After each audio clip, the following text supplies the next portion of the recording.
Imagine for a moment, you've lost everything. You have no food, no home, and no hope. You finally turn to the state for help, but at the gate they strip you of your clothes, your possessions, and your own name. They lead your husband one way, your children another, and you may never speak to them again. This isn't a prison, it's the workhouse. Today, we're telling the complete story of one of history's most punishing institutions. If you find this kind of historical deep dive fascinating, you can support our work by liking, subscribing. Now let's begin. The air hung thick and heavy with the stench of unwashed bodies, stale food, and disinfectant. A low, persistent cough echoed through the cramped dormitory, punctuated by the whimpers of children and the heavy sighs of the elderly. Pale sunlight struggled to penetrate the grime-coated windows, casting long shadows across the rows of thin straw mattresses laid out on the cold stone floor. Every morning began before dawn with the clang of a bell, a harsh summons to another day of monotonous labor, meager rations, and the crushing weight of despair. Hope was a forgotten luxury within these walls, replaced by the daily struggle for survival and the gnawing fear of the future. Upon entering the dining hall, a cavernous, echoing chamber, the inmates were met with the sight of long, rough-hewn wooden tables and backless benches. The meal, served in cold, tin bowls, was almost always the same, a watery, tasteless gruel, occasionally supplemented with a small, hard hunk of bread and a sliver of cheese.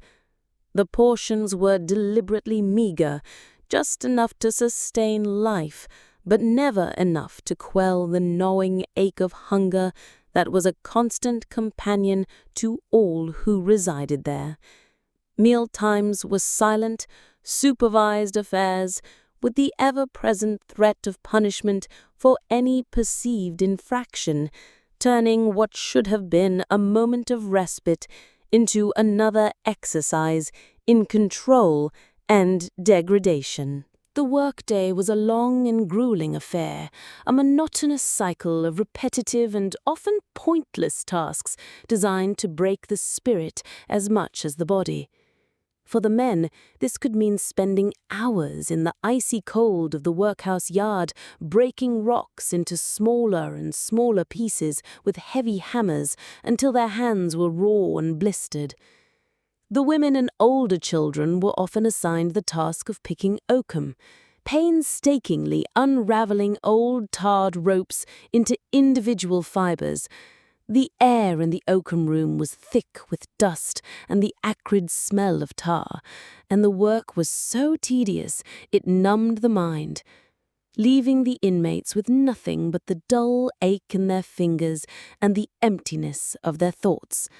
There was no sense of accomplishment, no pride in their labor, only the weary knowledge that tomorrow would bring more of the same. The workhouse was a place of enforced segregation. Families were torn apart upon entry, with husbands separated from wives and children from their parents. The dormitories were divided by gender and age, and communication between family members was strictly forbidden. A mother might catch a fleeting glimpse of her son across the dining hall, his face pale and thin, but she could not speak to him, could not comfort him. This cruel separation was a deliberate policy, designed to break the bonds of family and further isolate the individual, making them more compliant and easier to control. The emotional toll of this forced separation was immense, a silent, unseen suffering that compounded the physical hardships of workhouse life. Upon arrival, inmates were stripped of their own clothes, the last vestiges of their former lives. Each item, whether a worn wedding band, a faded dress, or a child's hand-knitted scarf, was taken away and stored, severing the final link to their personal identity. In their place, they were issued a coarse and shapeless uniform, often made of rough, scratchy material like linsey-woolsey. The same drab gray or beige design was worn by everyone, regardless of age or size, rendering them anonymous figures in a sea of poverty. This forced uniformity was not for hygiene or practicality alone. It was a powerful tool of psychological control, erasing individuality and reinforcing the inmate's new status as a nameless pauper, a ward of the state with no identity beyond the walls of the workhouse. Disease was a constant, terrifying spectre that haunted the corridors of the workhouse. The overcrowded dormitories and poor sanitation created a perfect breeding ground for illnesses that could sweep through the population with devastating speed. Typhus, cholera, and consumption were common, and an outbreak could turn a ward into a makeshift plague pit overnight. The infirmary, often little more than a designated room with a few extra cots, was a place most inmates feared more than the workyard. To be sent there was often seen as a death sentence, a one-way journey from which few returned. The air was thick with the scent of sickness and the sound of labored breathing, a grim testament to the fact that, for the poor and destitute, even illness offered no respite, only a different kind of misery. The education offered to the children of the workhouse was a cruel parody of learning. In a dark, cramped schoolroom, a stern schoolmaster would drill them in basic literacy and arithmetic, often using rote memorization and the threat of the cane as his primary teaching tools. The goal was not to enlighten or empower, but to instill discipline and prepare them for a life of subservient labor. The children, already weary from their assigned chores and suffering from malnutrition, struggled to focus. Their minds, like their bodies, were starved of proper nourishment. Any spark of curiosity or creativity was quickly extinguished, replaced by the dull mechanical recitation of facts and figures that held no relevance to their bleak reality. Overseeing this grim domain were the master and matron, a husband and wife duo who held absolute power over the lives of the inmates. They were the arbitrators of punishment, the dispensers of food, and the enforcers of the rigid rules that governed every waking moment. While some were merely stern and officious, many were tyrants in their small kingdom, viewing the paupers under their charge with contempt. They patrolled the halls with an air of cold authority, their very presence casting a pall of fear over the inmates. To catch their eye was to risk a reprimand, a reduction in rations, or a spell in the refractory ward, a punishment cell for solitary confinement. They were the living embodiment of the institution's harsh, unforgiving philosophy. The weekly bath was an ordeal dreaded by all. Inmates were herded into a cold, damp room where they were forced to share the same murky, lukewarm water with several others. The soap, a harsh, lye-based concoction, stung their skin and offered little in the way of actual cleanliness. This public, assembly-line approach to bathing was not about hygiene. It was another ritual of humiliation, stripping away any sense of personal dignity. The elderly and the infirm in particular suffered in this cold, unhygienic environment, where the risk of catching a chill was as great as the chance of getting clean. It was a brutal reminder that in the workhouse, even the most basic human needs were met with a cold, calculated indifference. The system was built on a cruel principle known as less eligibility. This doctrine dictated that the conditions inside the workhouse had to be deliberately worse than those of the poorest, most destitute laborer on the outside. This was especially true for the able-bodied poor, who were viewed not with sympathy, but with suspicion and contempt. The architects of the New Poor Law of 1834 believed that poverty was a moral failing, and the workhouse was designed to be a deterrent, a place so feared that people would do anything to avoid it. Every meager meal, every pointless task, every humiliating rule was a calculated part of this philosophy, ensuring that life within its walls was an experience of profound and unforgettable misery. For the elderly poor, entering the workhouse was the ultimate admission of defeat, a final surrender to a life of hardship. Many had worked their entire lives, only to find themselves destitute in their old age due to illness, the death of a spouse, or simply the inability to keep working. They were not seeking a handout, but a place to rest their weary bones. Yet they were met with the same harsh discipline as the younger inmates. They were stripped of their last possessions, their freedom and their dignity, forced to spend their twilight years in a place devoid of comfort or compassion. The workhouse was where the old were sent to be forgotten, their faces a haunting reminder of society's failure to care for its most vulnerable. Unmarried mothers were treated with particular cruelty. Forced into the workhouse by social stigma and economic necessity, they were seen as morally corrupt and were often subjected to public shaming.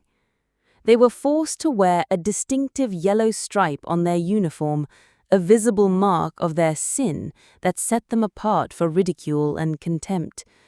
Their children, born into this environment of shame and deprivation, were immediately branded as illegitimate, their life's path circumscribed by the circumstances of their birth.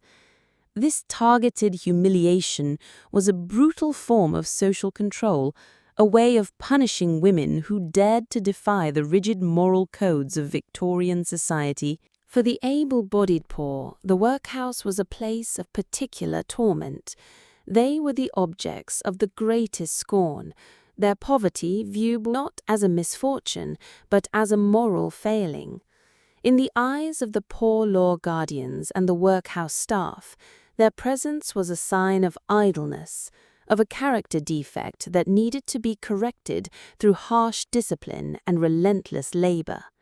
This judgment permeated every aspect of their lives. They were given the most grueling tasks, the most meager rations, and were subjected to the strictest rules. The constant message was clear. You are here because you have failed, and you will be made to suffer for it. This psychological warfare was as effective as any physical punishment, grinding down the spirit and instilling a deep sense of shame and worklessness. The only true escape from the relentless grind was sleep, but even that offered little respite on the hard, straw-filled mattresses in the cold, echoing dormitories. Yet, in the darkest corners, tiny sparks of defiance flickered. A whispered story shared between two children after the lights were out, a stolen glance of solidarity between a husband and wife across the dining hall, or an extra crumb of bread secretly passed to an elderly man too weak to finish his work.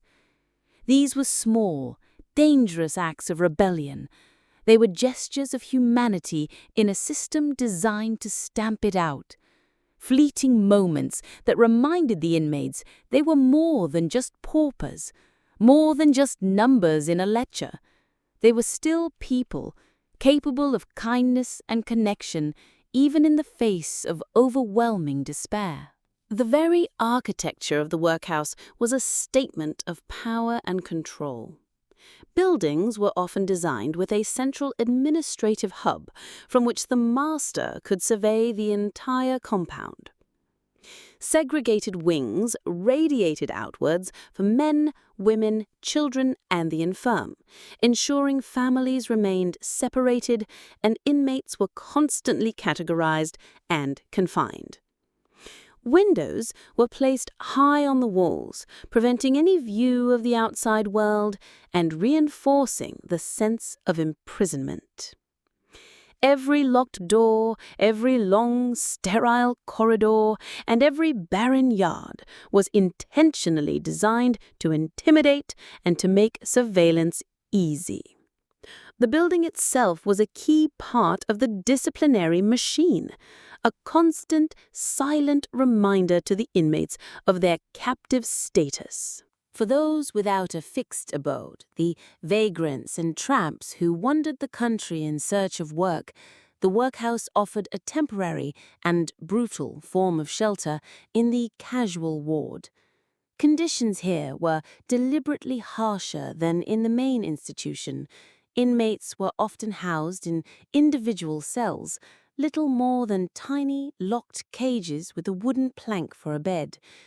In return for a night's lodging and a meager meal of bread and water, the casual was required to complete a task the next day. This usually involved breaking a large quantity of stones or picking a set amount of oakum, work so arduous it was meant to deter any but the most desperate from seeking shelter there again. In many workhouses, a strict rule of silence was enforced during hours of labor and at mealtimes. The silence was heavy and unnatural, broken only by the scrape of a spoon against a tin bowl or the rhythmic thud of a hammer breaking stones. This was not a peaceful quiet, but an oppressive one, thick with unspoken misery and resentment. The denial of simple human conversation was a deliberate psychological tool, isolating inmates from one another and preventing the formation of friendships or conspiracies. It fostered an atmosphere of suspicion and loneliness, forcing each person to retreat into the confines of their own mind, a grim internal prison to match the physical one that surrounded them.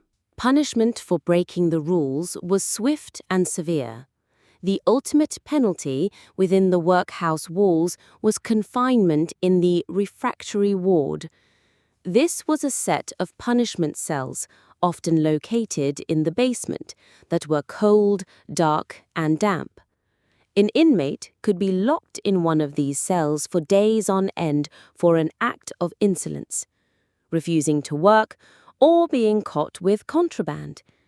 The only sustenance provided was bread and water, and the only company was the silence and the darkness. This isolation was a terrifying experience, designed to break even the most defiant spirit and serve as a stark warning to others who might consider stepping out of line. Some workhouses maintained a vegetable garden, a patch of land where inmates cultivated potatoes, cabbages, and other hardy crops for the kitchens. This was, of course, just another form of labor, with long hours spent digging and weeding under the watchful eye of an overseer. Yet, for some, it was a small mercy. To be out from under the oppressive roof, to feel the sun or the rain on one's skin, and to smell the earth was a faint echo of a life that once was. The garden was a place of contradictions. It was a space of forced labor that also provided a brief, vital connection to the natural world, a small island of green in a sea of gray stone and human misery. Leaving the workhouse was not a simple matter of walking out the front gate. To be discharged, a pauper had to appear before the Board of Guardians and prove they had a legitimate prospect of supporting themselves on the outside. This meant having a guaranteed job to go to, a place to live, or family willing to take them in. For many, these were insurmountable obstacles. The very stigma of having been in the workhouse made finding employment nearly impossible. This created a cruel catch-22. One could not leave without the means to survive, but one could not acquire those means while trapped inside. The gate, therefore, was not an exit for most, but another feature of the prison wall. The workhouse laundry was a realm of steam and punishing heat, a place where women labored from dawn until dusk. The air was thick with the caustic smell of lye soap and the damp, heavy scent of wet linen. They stood over massive, steaming tubs, their hands red and raw from scrubbing coarse fabrics on washboards. They lifted heavy, waterlogged sheets, their backs aching with the strain, and operated large, dangerous hand-cranked mangles to wring them out. It was exhausting, sweltering work that offered no respite, performed in a chaotic environment where the roar of boiling water and the clatter of equipment never ceased. For the women assigned to the laundry, each day was a physical ordeal that left them utterly spent. The sounds of the workhouse were a constant, grinding symphony of misery. From the first clanging bell of the morning to the last bolted door at night, there was no escaping the noise. The rhythmic, dull thud of hammers from the stone-yard, the endless hacking coughs from the infirmary, the scrape of metal spoons on tin bowls in the dining hall, the shrill cries of children, and the low, monotonous drone of voices in the schoolroom, all merged into a single, oppressive soundscape. This relentless auditory assault was as much a part of the punishment as the hard labor and meager food, a constant reminder that there was no peace, no privacy, and no escape to be found within these walls. The psychological toll of this existence was immense and often invisible. Beyond the physical ailments, the workhouse was a breeding ground for despair and mental collapse. The unrelenting monotony, the constant hunger, the loss of personal freedom, and the daily humiliations wore down the mind just as surely as the labor wore down the body. Many inmates succumbed to a state of profound apathy and depression, what was then vaguely termed melancholia. They would sit for hours staring blankly at the walls, their spirits completely broken by the system. For these individuals, the workhouse had become more than a physical prison. It was a permanent prison of the mind. Death within the workhouse was a common, unceremonious event. When an inmate passed away, their body was handled with the same cold efficiency as any other task. There were no grand funerals, no grieving families gathered to say farewell. The deceased was placed in a plain pine coffin and, if unclaimed by relatives, who were often too poor to afford a proper burial, taken to a pauper's grave, a large, unmarked pit shared with countless others. This final indignity was a source of profound fear for the poor. The loss of one's name and identity in an anonymous grave was the ultimate symbol of a life erased by poverty, a fear compounded by the grim reality that unclaimed bodies could also be legally handed over to medical schools for dissection. Sunday offered a respite from physical labor, but not from the rigid discipline of the workhouse. The day was structured around a mandatory, lengthy church service held in a plain, undecorated chapel or a converted dining hall. The inmates, segregated by sex, sat on hard benches under the watchful eyes of the staff. The sermons they were forced to endure often centered on themes of sin, repentance, and the moral failings that led to poverty. It was not a message of hope or salvation, but another lesson in humility and obedience. For the inmates, Sunday was not a day of spiritual comfort, but simply a different kind of monotony, a shift from breaking stones to enduring sermons. A child born within the workhouse walls entered a well devoid of warmth and affection. After being weaned, they were often separated from their mother and moved to the children's ward, effectively becoming a ward of the state. They grew up knowing nothing of a normal family life. Their mother was the institution, their father the master. Their days were governed by the same rigid bells and routines as the adults. Branded by society as workhouse brats, they carried a heavy stigma from their very first breath, their future prospects severely limited by the simple, damning fact of their birthplace. They were raised not to be children, but to be the next generation of laborers. The entire system was administered by a local board of guardians, a committee of middle-class men, shopkeepers, landowners, and clergymen who were elected to oversee the implementation of the poor law. Their primary concern was not the welfare of the paupers, but the financial burden on the local taxpayers. Every decision, from the daily food rations to the purchase of new uniforms, was driven by a ruthless desire to cut costs. They viewed the poor not as unfortunate souls in need of help, but as a drain on the public purse and a moral problem to be managed. It was their cold, detached brand of economics that shaped the grim reality of life for every man, woman, and child inside the workhouse walls. The workhouse was not just a physical place, but a powerful social stigma. To have been an inmate was to carry a mark of shame that could last a lifetime. Outside the walls, former paupers were often shunned, viewed as morally suspect, lazy, and untrustworthy. This public contempt was a deliberate and crucial part of the system's design. The fear of this social ostracism was so powerful that it kept many of the desperate poor from seeking relief until they were on the absolute brink of starvation. It ensured that the workhouse remained a place of ultimate dread, a line from which there was often no social return. However, the cruelty of the system did not go unnoticed or unopposed. Across the country, the new poor law was met with resistance, from riots in the industrial north to scathing critiques in newspapers and pamphlets.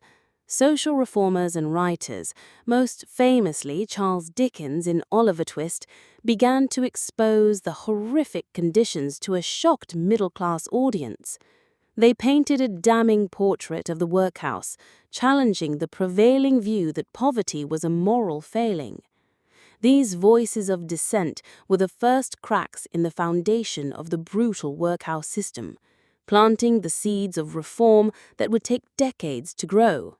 The change was painfully slow, a gradual chipping away at a deeply entrenched system. Over the latter half of the 19th century and into the 20th, the public outcry and tireless work of reformers began to bear fruit. The administration of the workhouses started to change, with a growing emphasis on medical care, turning the bleak infirmaries into the precursors of modern hospitals. A clearer distinction began to be drawn between the sick and the elderly and the able-bodied unemployed. The harshest, most punitive elements were slowly softened as Victorian certainty gave way to Edwardian social conscience. But the shadow of the workhouse and the stigma it represented would linger for many years to come. The final death of the workhouse system came not with a bang, but with a legislative pen stroke. The Local Government Act of 1929 officially abolished the boards of guardians and paved the way for the dismantling of the system. Though many of the buildings continued to be used as public assistance institutions for years, the era of the punitive, deterrent-based workhouse was over. It took the collective trauma of 2 world wars and the creation of the National Health Service in 1948 to finally sweep away the last vestiges of this grim chapter. The imposing brick buildings that remained stood as silent, haunting monuments to a time when poverty itself was treated as a crime. a stark reminder of the grim reality once faced by the most vulnerable.